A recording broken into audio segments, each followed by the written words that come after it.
네, 너무 반갑습니다. 우리 하늘빛 우리 교회 교회 성도 여러분들 이렇게 예배 자리에서 뵙게 돼서 너무 반갑고 또 귀한 자리 초대해 주신 먼저는 하나님께 그리고 또 교회에게 감사를 드립니다.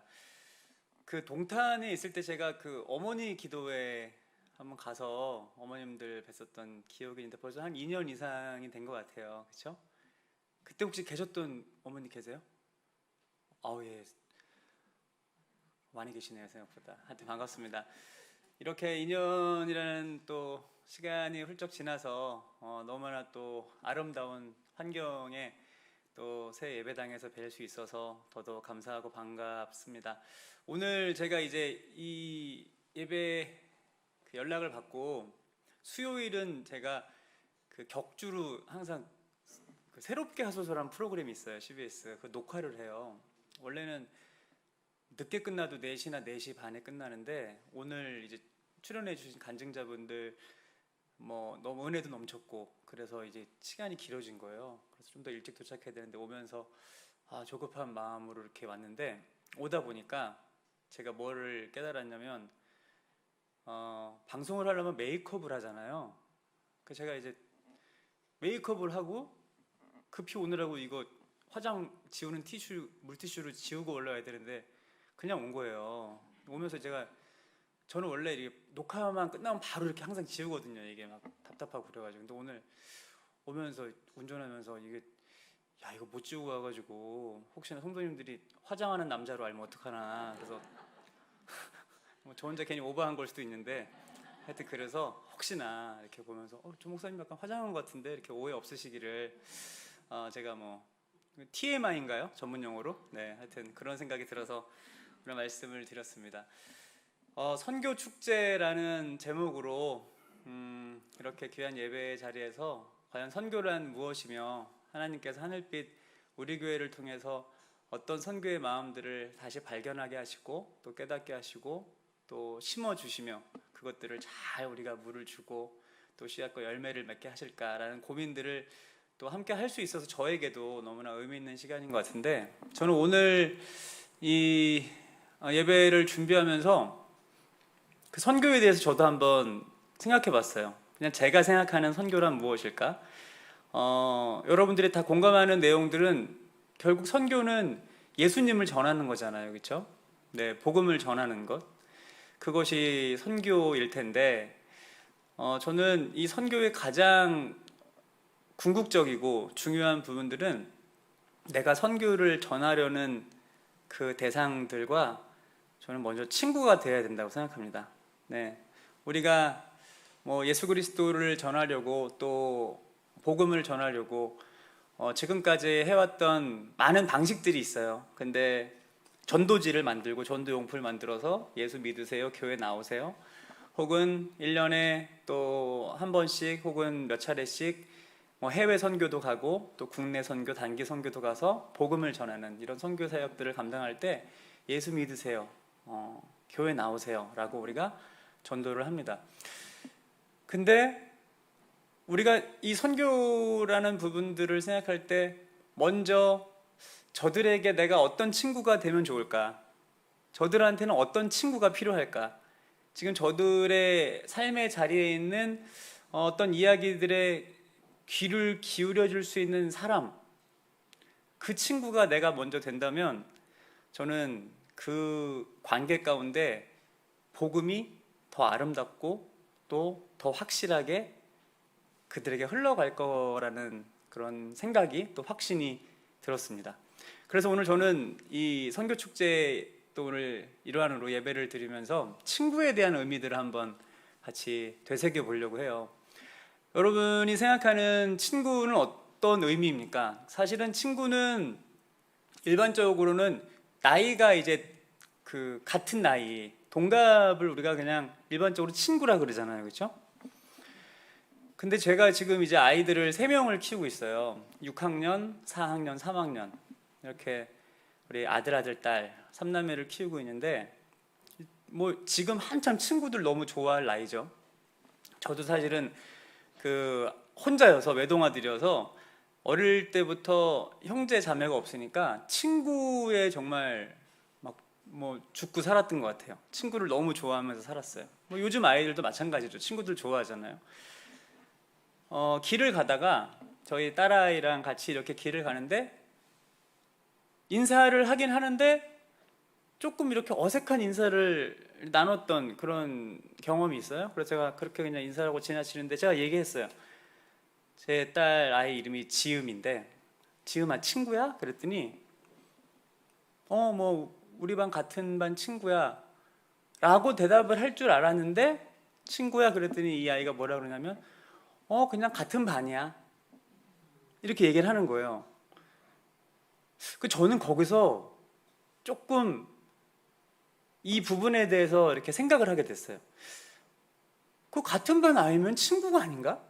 그죠? 저는 그런 생각을 했거든요. 그리고 아빠가 친구야라고 물어봤으니까 이 아이가 친구야라고 할 수 있을 텐데, 이 아이한테는 그 아이가 그냥 같은 반 아이지 친구라는 개념으로 그 관계 가운데 정립이 되어 있지 않다는 걸 알았어요. 그러니까 아이들은 순수하잖아요.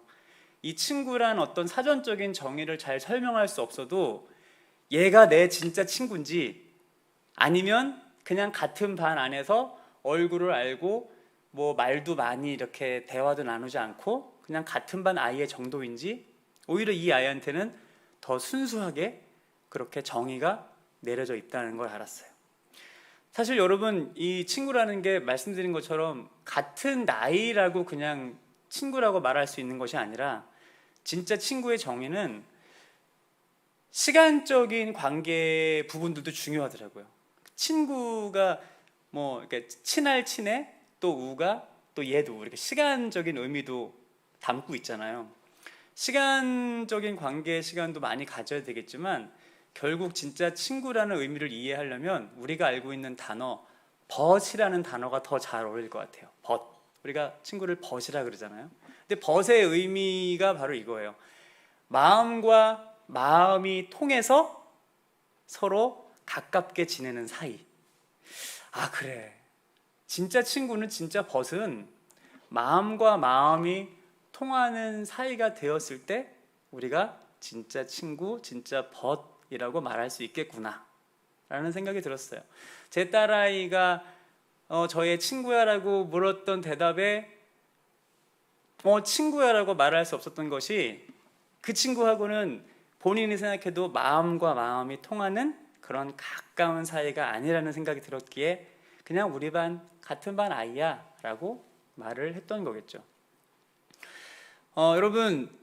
여러분이 생각할 때 우리가 이 학창 시절에, 어린 시절에 그 만났던 친구들이랑 오래 가잖아요. 그죠? 연락도 하게 되고 그 친구들이랑 오래 이렇게 관계를 유지하게 되는데, 사실 그런 이유가 되게 단순하지 않습니까? 왜 그 어릴 적 친구들과 오래 그 관계를 유지하게 되고 그렇게 연락을 하게 되고 또 서로 그리워하게 되고 궁금합니까? 편한 거죠. 그죠? 그냥 이 친구들은 그 어린 시절 만났을 때 그야말로 허물 없이 만났던 친구들이고, 마음과 마음이 통했던 친구들이고, 뭔가 나를 꾸미고 갖추지 않아도 너무나 편안했던, 나의 모든 것이 그 친구들에게 드러나도 부끄럽지 않았던 그런 어린 시절에 만났던 친구였기 때문에 우리가 그 친구들과의 추억을 오랫동안 생각하면서 지금도 그리워하며 연락을 하는 건 아니겠습니까? 근데 우리가 나이를 먹고 또 사회생활을 하다가 또 친구라고 명명할 수 있는 어떤 관계들이 형성이 됩니다.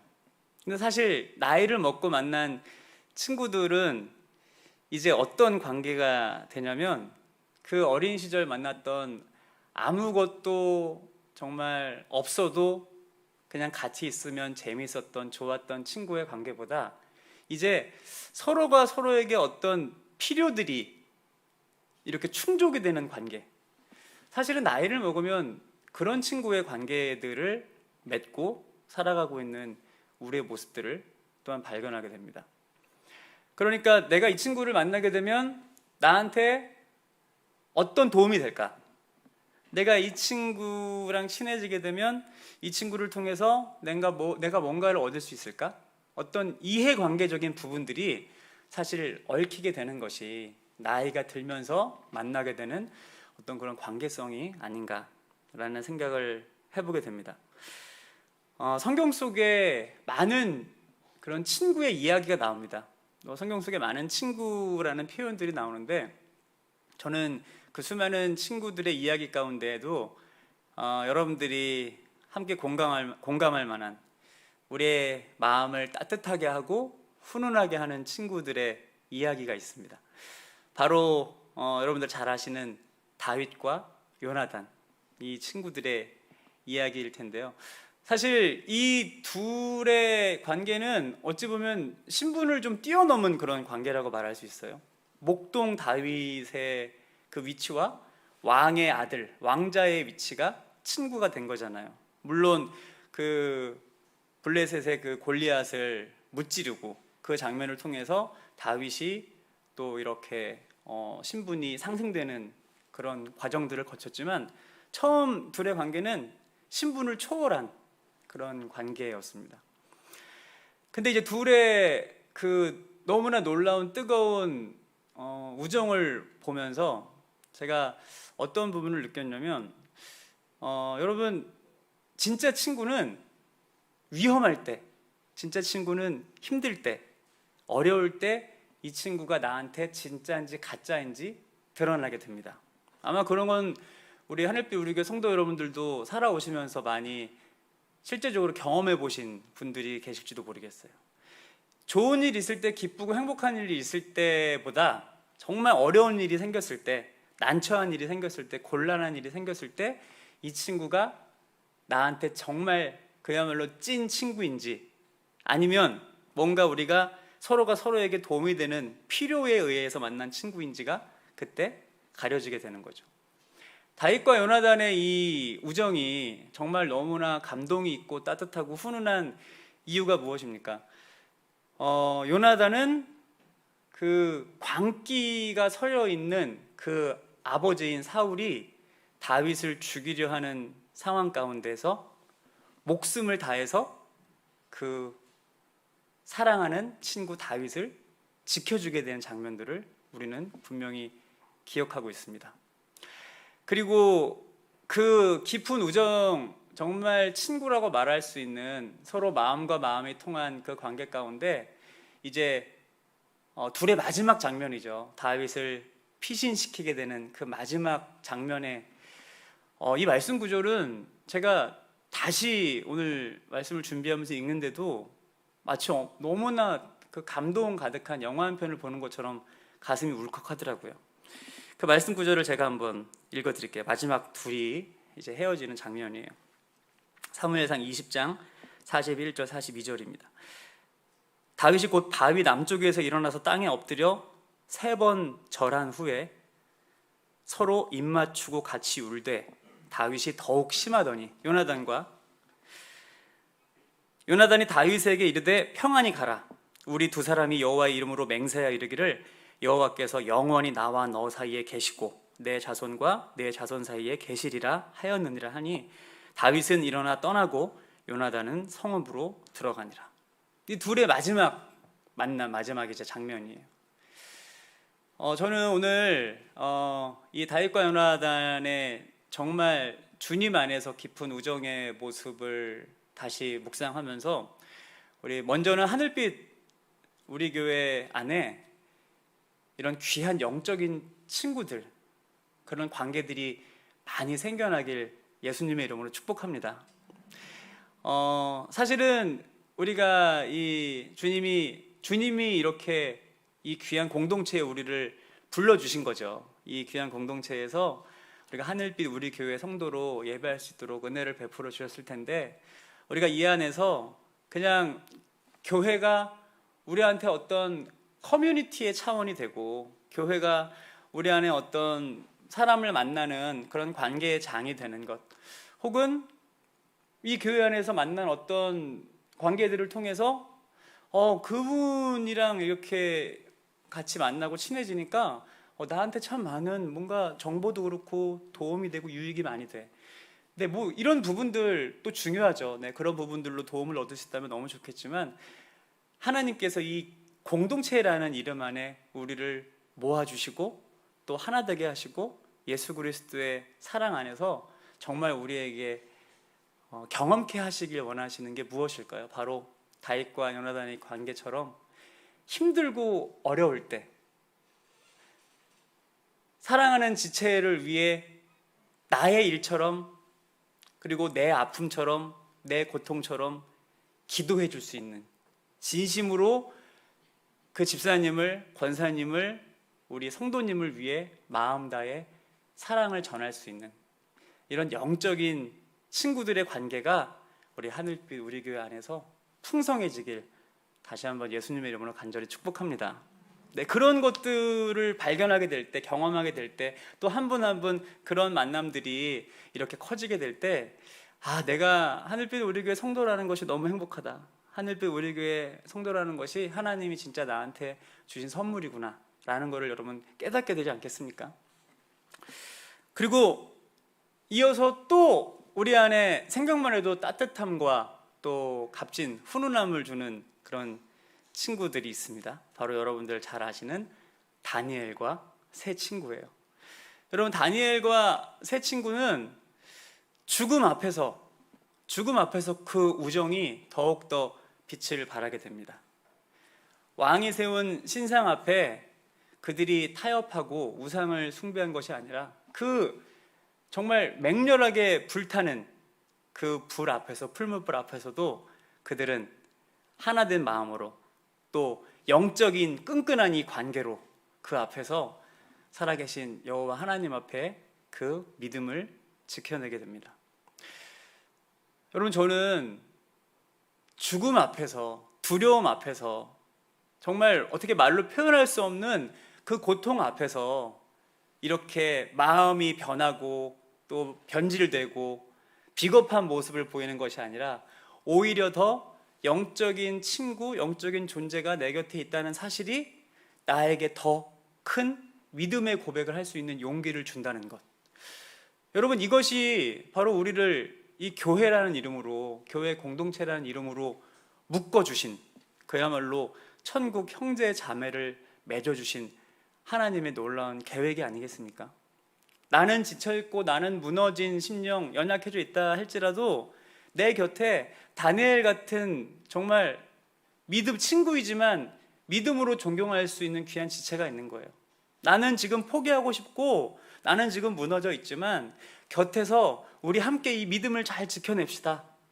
함께 기도하고 있어요. 우리 한 번 더 주님의 도우심을 간구해 봅시다 라고 곁에서 함께 힘내세요, 기도하고 있어요 라고 응원해주는 우리 귀한 형제 자매들, 지체들이 이 하늘빛 우리 교회 안에 내 곁에 있다는 사실이 여러분 얼마나 축복된 일인지 여러분 오늘 또 이 말씀을 통해서 여러분 깨달으실 수 있는, 그리고 만약에 그 마음에 감동이 있고 깨달으셨다면 또 그렇게 고맙다고, 함께 할 수 있어서 너무 행복하다고 또 표현할 수 있는 그런 여러분들이 되시면 더더욱 좋을 것 같습니다.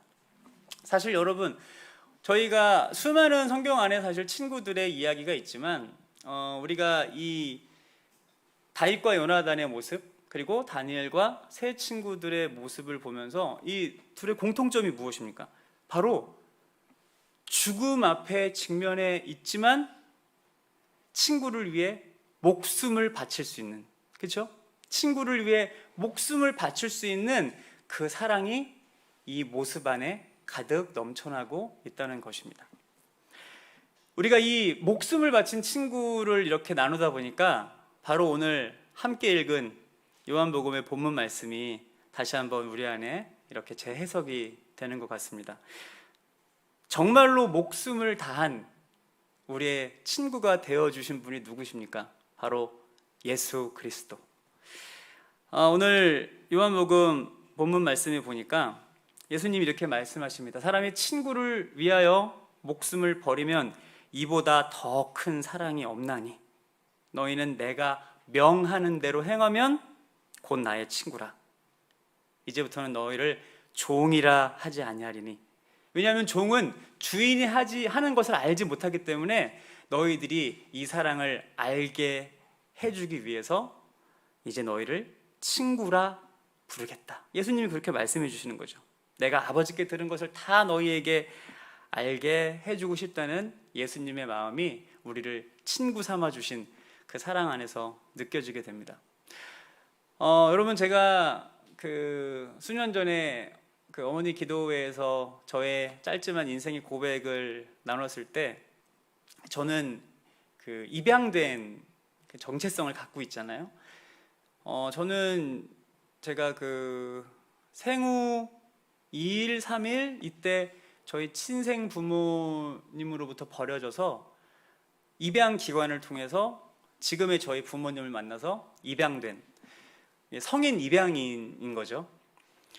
근데 이 입양 사실을 그 중학교 2학년 때 알게 되고 참 많이 방황을 하고 힘들었었어요. 우리 부모님께서 저의 입양 사실을 이제 굳이 말씀 안 하시고 그냥 비공개로 키우시려고 계획을 하셨다가 이제 그 비밀이 저희 사춘기 그 중학교 2학년 때 밝혀지게 되고 참 청소년 시절을 너무나 힘들고 어렵게 보냈습니다. 근데 여러분, 돌아보니까요, 그 힘들고 어려웠던 고통의 과정들, 그 시간들이 아니었다면 하나님이 나에게 어떤 존재인지, 그러니까 하나님이 나한테 예수 그리스도를 왜 보내주셨는지를 저는 이렇게 온 인생을 통해 가슴 절절하게 깨닫지 못했을 거예요. 왜냐하면 정말 삶을 포기하고 싶었던, 내가 버려진 존재, 나를 낳아주신 분들에게 거절당한 인생이라는 그 고통으로 정말 그 청소년 시절 미래와 뭐 비전을 품고 그렇게 꿈을 꾸며 살아가될 시기에, 여러분, 저는 그냥 어떻게 하면 고통 없이 죽을 수 있을까? 어떻게 하면 아프지 않고 죽을 수 있을까? 날마다 이런 너무 불쌍한 그런 생각을 하면서 끔찍한 하루하루를 보냈던 거죠. 근데 그 가운데 살아계신 하나님께서 저만을 위한 맞춤형으로 저한테 살아계신 하나님이 어떤 존재인지 깨닫게 해주신 거예요. 너는 버려진 인생, 버려진 존재, 고아가 아니라 내가 너를 만들었어. 내가 너를 친히 창조했어. 언제 너를 창조하고 만들었냐면 하늘과 땅이 만들어지기도 전에, 에베소서 1장 4절에서 5절 말씀이에요. 하늘과 땅이 만들어지기 전에 그리스도의 거룩한 사랑 안에서 흠 없게 하시려고 저를 자녀 삼기로 작정하셨다는 하나님의 놀라운 계획이 그 죽고 싶은 절망 가운데, 살아계신 하나님이 나를 지으시고 만드신 나의 창조주가 되시는구나. 여러분, 제가 그 극심한 고통과 절망의 순간에 오히려 하나님이 나에게 어떤 존재인지를 제가 만나게 되고 깨닫게 된 거예요. 그리고 하나님이 왜 나한테 아빠, 아버지신지, 나를 자녀 삼고자 하나님과 나 사이에 가로막혀 있는 그 죄의 담을 허무시려고 하나님의 하나밖에 없는 그 아들 예수 그리스도를 저 때문에 보내주셨다는 사실을 또한 제가 온 마음으로 깊이 발견하게 된 거죠. 예수님이 이 땅 가운데 내 죄를 짊어지시고 십자가에 달려 돌아가셔야지만이 그 보혈의 능력으로, 보혈의 권세로, 그 용서의 기적으로 내가 하나님의 자녀가 될 수 있었구나. 여러분, 제가 이 복음 안에 담겨진 하나님의 놀라운 구원의 계획들을 그 시기 가운데 제 온 인생으로 발견하고 깨닫게 된 거예요. 여러분, 이건 비단 저만의 이야기가 아니지 않습니까? 우리 모두 원래 어떤 인생입니까? 죄와 사망과 어둠의 권세 가운데 오늘 본문에 나온 것처럼 원래 종으로, 노예로 비참하게 살아갈 수밖에 없는 인생들이었잖아요. 근데 우리를 친히 만드신 살아계신 하나님이 우리 그렇게 종으로, 노예로 비참하게 살려고 우리를 만드셨을까요? 아니요. 이제 그 비참한 인생에서 하나님께서 우리를 자녀 삼으시고 또 하나님의 모든 그 권능의 손에 쥐고 계신 모든 은혜의 선물들 우리에게 상속해 주시고자, 우리를 상속자로 삼으시고자 그 아들 예수 그리스도를 이 땅 가운데 보내주신 줄 믿습니다. 여러분, 예수님이 이 땅에 오셨으니까 이제 우리는 어떤 신분이 되었습니까? 더 이상 종, 노예의 고통 가운데 살아가는 인생이 아니라 살아계신 하나님을 아빠, 아버지라고 부를 수 있는 놀라운 하나님의 상속자, 자녀가 된 것입니다. 여러분, 예수님이 친히 이제는 종이 아니라 우리의 친구가 되어주시고 우리에게 이 사랑을 예수님의 생명 다해 목숨 다해 바쳐주셨기에 우리는 이제 이 은혜를 경험하고 있는 것입니다. 그래서 저는 여러분, 제 고백을 이렇게 나누면서 항상 우리 사랑하는 성도님들에게 이런 이야기를 해요. 저만 입양아가 아니라 바로 여러분들 모두 예수 그리스도의 십자가의 위대한 보혈의 능력, 그 용서의 기적으로 말미암아 하나님께 입양된 자녀들인 줄 믿습니다. 여러분, 그것이 바로 복음으로 인한 하나님이 우리에게 허락해 주신 놀라운 정체성이 아니겠습니까? 16절에요.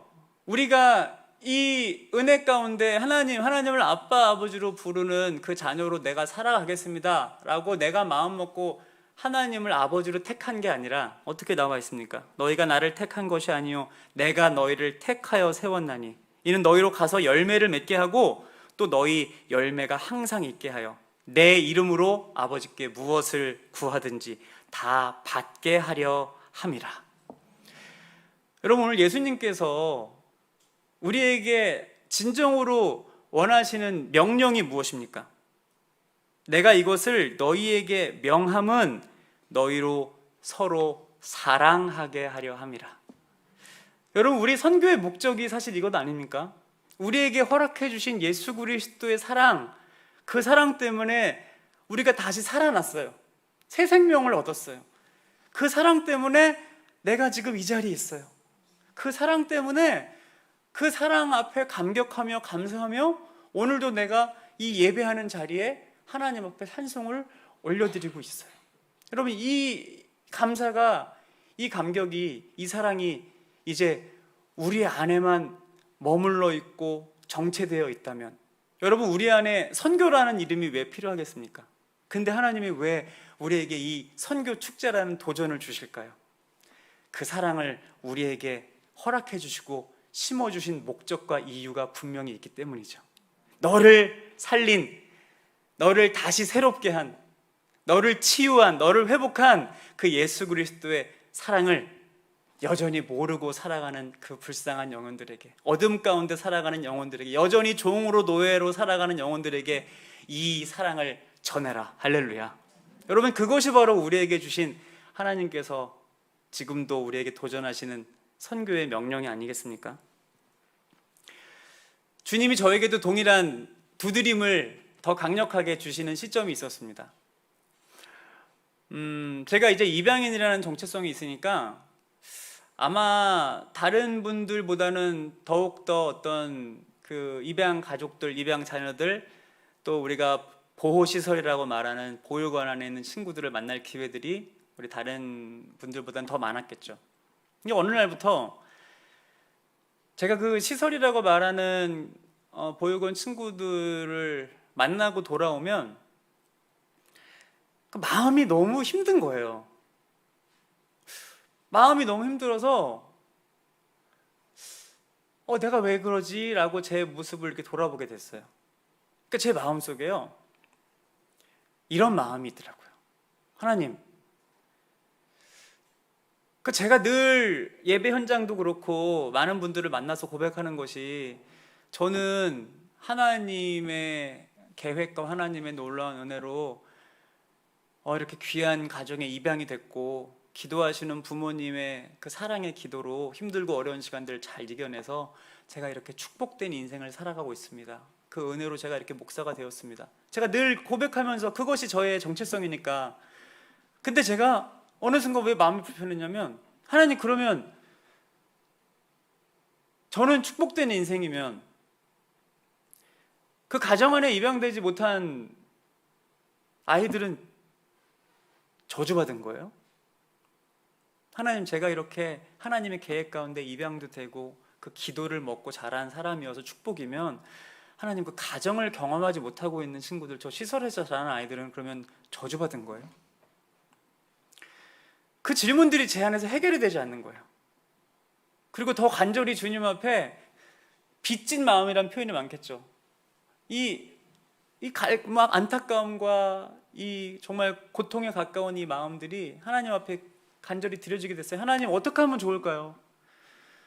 하나님, 이 대한민국 안에서도 너무나 많은 시설 안에서 가정을 경험하지 못하고 엄마, 아빠라는 우리 너무나 당연하게 일상 가운데 이렇게 호칭을 하고 살아가는 아이들과는 다르게 평생 엄마, 아빠 한 번 못 부르고 관심 한번 못 받고 그런 아이들이 지금도 너무나 많아요. 하나님, 저 아이들 어떻게 하면 좋아요?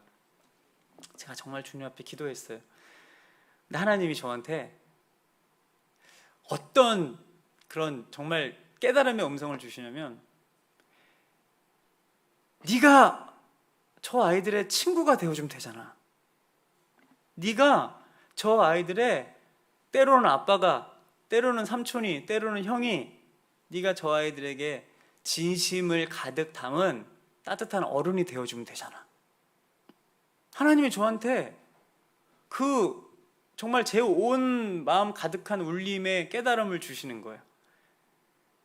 그래서 제가 이 말씀을 붙잡고 제 아내랑 함께 기도했어요. 우리가 어떻게 저 아이들에게 친구가 되어주고 어떻게 저 아이들에게 우리가 정말 또 다른 가족이 되어줄 수 있을까? 그래, 저 아이들에게 단 내가 이렇게 한 번씩 만나고 오는 일회성의 만남이 아니라 저 아이들과 함께 지속적으로 이 사랑을 나눌 수 있는, 저 아이들을 지속적으로 정말 마음에 품고 기도할 수 있는, 저 아이들을 지속적으로 곁에서 케어할 수 있는, 우리가 새로운 교회를 시작하면 되겠구나. 그 마음을 제 아내랑 동일하게 허락해 주시고 함께 기도한 거예요. 여러분 아시는 것처럼 저는 찬양을 통해서 복음을 전하는 사역을 20년 동안 했어요. 그리고 앞으로의 계획도 제가 생각할 때 저는 이 사역도 문화사역의 중요한 부분이고 또 특수사역이라는 생각으로 계속해서 그 사역의 영역들에 제 앞으로의 또 인생의 후반전도 이렇게 올인을 하려고 했어요. 근데 보니까 그거는 이제 다분히 저의 계획이었고, 하나님께서 제 인생을 통해 허락해 주시고 예비하신 계획은 바로 교회를 통해 네가 저 아이들, 사각지대에 있고 소외된 저 아이들에게 너희 교회가 또 다른 가정이 되어주고 또 네가 저 아이들의 영적인 아비가 되어줘라 라는 그런 마음들 저희에게 주셨고, 하나님은 이미 그 시간들을 준비하고 계획해 놓으셨더라고요. 그래서 여러분 5월 첫 주에 저희 프렌즈 교회가 개척했습니다.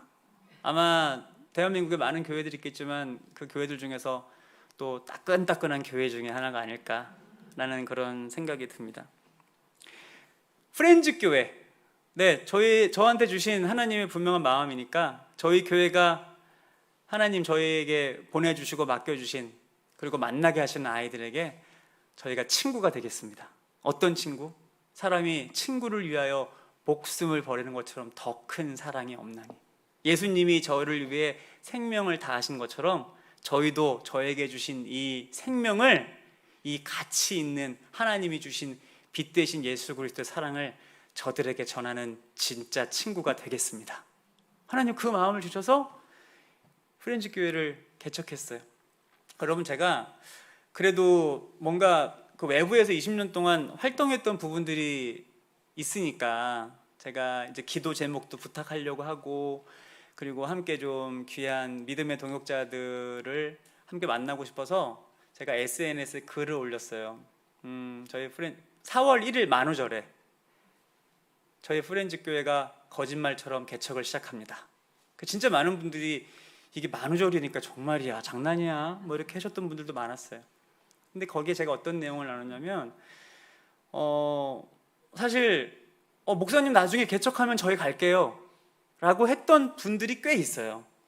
근데 제 아내랑 기도하면서 무엇을 우리가 치기 어린 그런 마음으로 무엇을 한번 경험해 보고 싶었냐면, 하나님이 정말 프렌즈 교회에 대한 마음을 주시고 하나님이 세우셨다면 하나님이 이 공동체 안에 함께 이 사역을 감당할 수 있는 귀한 영적인 친구들도 보내주실 거야.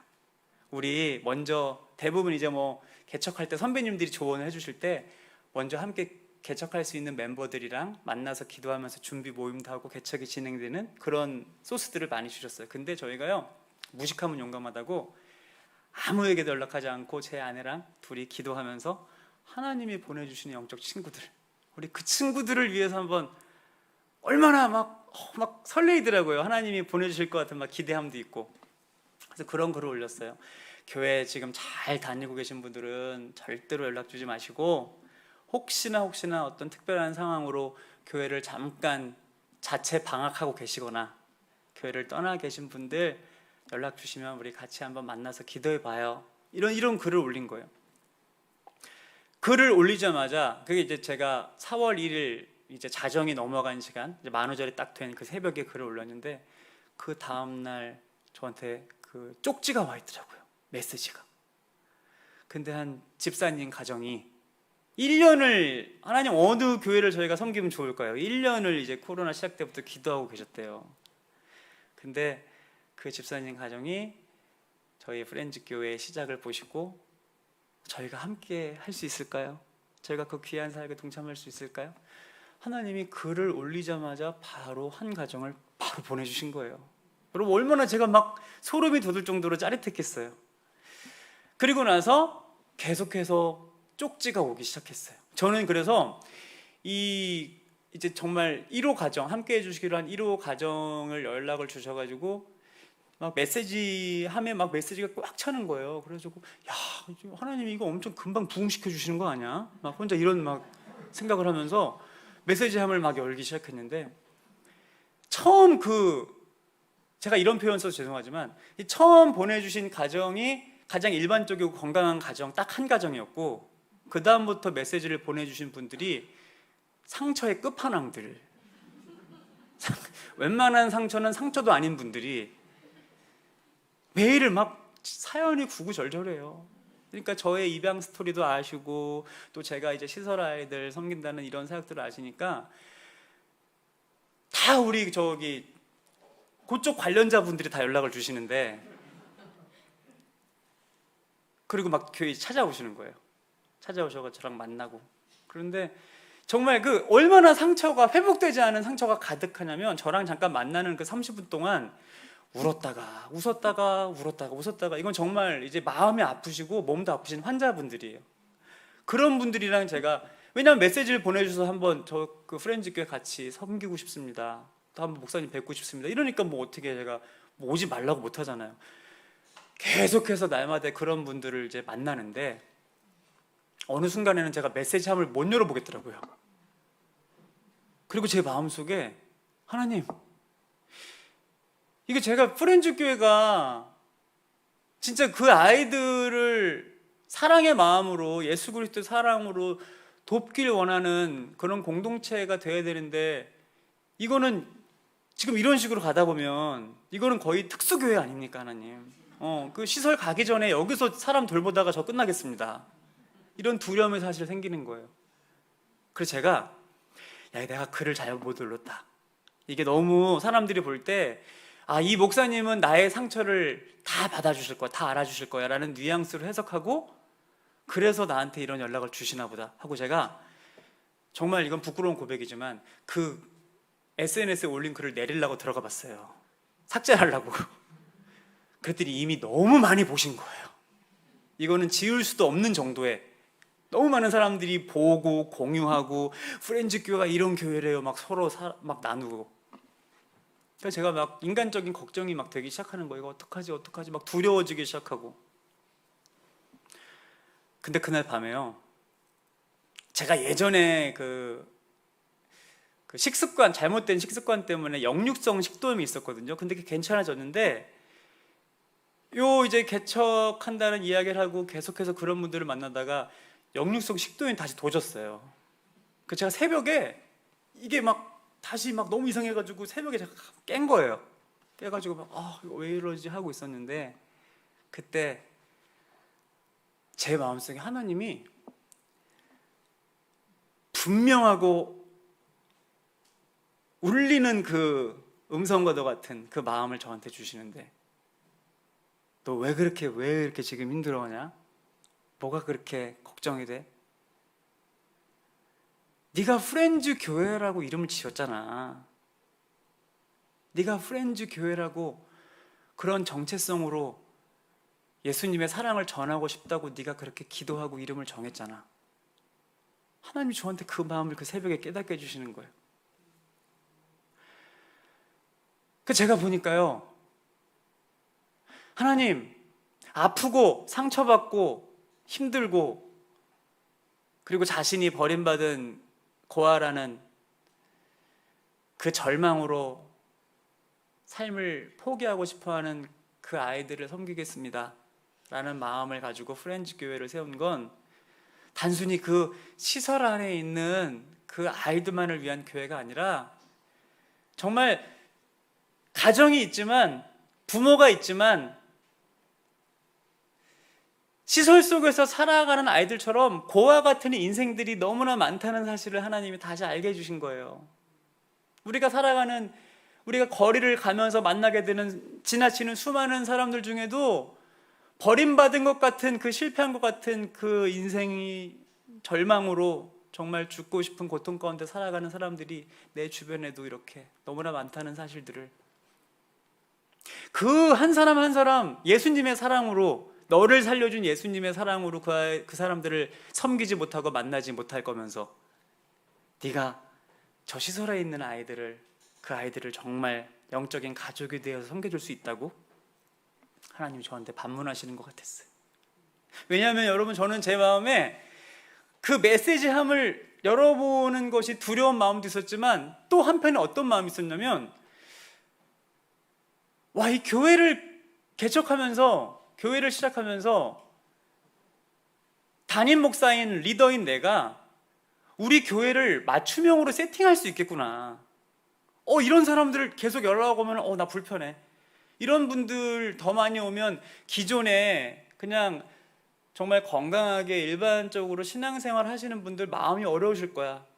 그러면 이 교회가 정말 힘들어질 것 같아 라는 그런 생각을 책임자인 담임 목사인 제가 먹고 그분들을 아주 지혜롭게 티나지 않게 다 커트할 수 있겠더라고요. 그리고 연락을 주시는 분들 중에서 이런 분들 오시면 참 교회 따뜻해지고 좋을 것 같아. 이런 분들도 오시면 우리 교회가 뭔가 어떤 일들을 할 수 있을 것 같아.